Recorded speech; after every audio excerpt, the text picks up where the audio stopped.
Hi, NA, Jason William Mitchiner Galbraith, GAOMG. Just want to go over April 6th. I'm going to drop my number one paternal ancestor. I never knew who I was. I had really bad parents.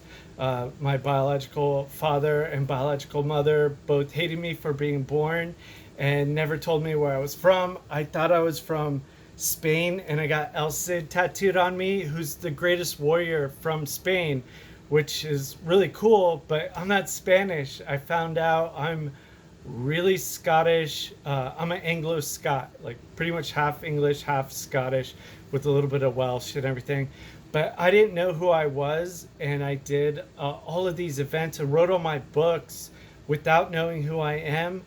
And you can call it the supernatural, you can call it miracles, or you can call it my destiny, my divine destiny that's led me and pushed me to do everything that I'm doing over 20 years. Books that people aren't reading, but I have to write.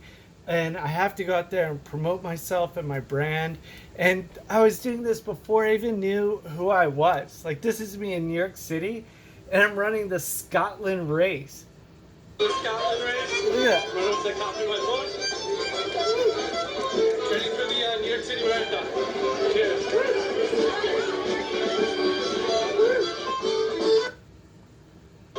Beginning of the Scotland race.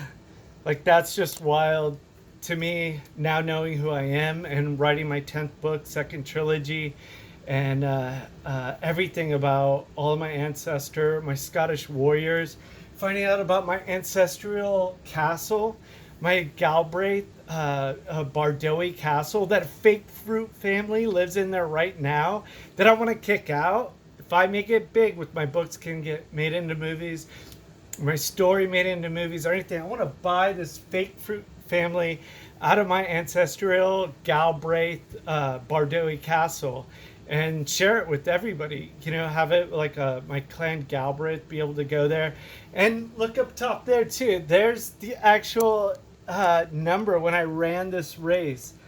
I can't believe this. This is 15 years ago. Everything I've ever done, it's all documented. I mean, you talk about Generation One's authentic and everything like that. It doesn't get more authentic than me.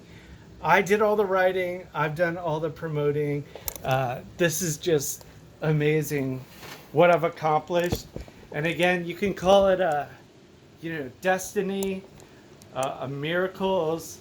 The supernatural. My ancestors, from Scotland that are made me write like all these books. I went to Barcelona and I fought with everybody, thinking I was Spanish, and they would just call me the Diablo with rojo ojos, the devil with red eyes. And they knew I was from California, from LA. They would call me Californication, because I would go out and party and everything like that, but I would always come in and fight everybody and spar and everything, no matter how late I stayed out or never even went to sleep. But I'm not Spanish and I'm not Irish. I'm Anglo-Scot. And who my number one paternal ancestor is, I'm going to drop again on August 6th. And let's all remember how I got here. Is that I just found out I was Galbraith during COVID when I looked up my biological mother's last name.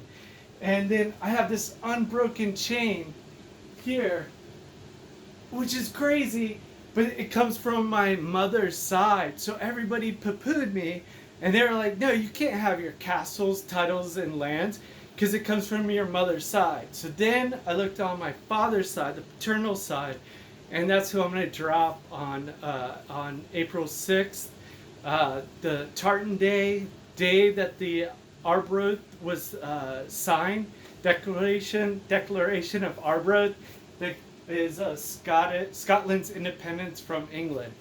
And who my number one paternal ancestor is. I mean, this is just miracles. I never knew who I was running those races for Scotland with my books, promoting them. Almost 20 years ago.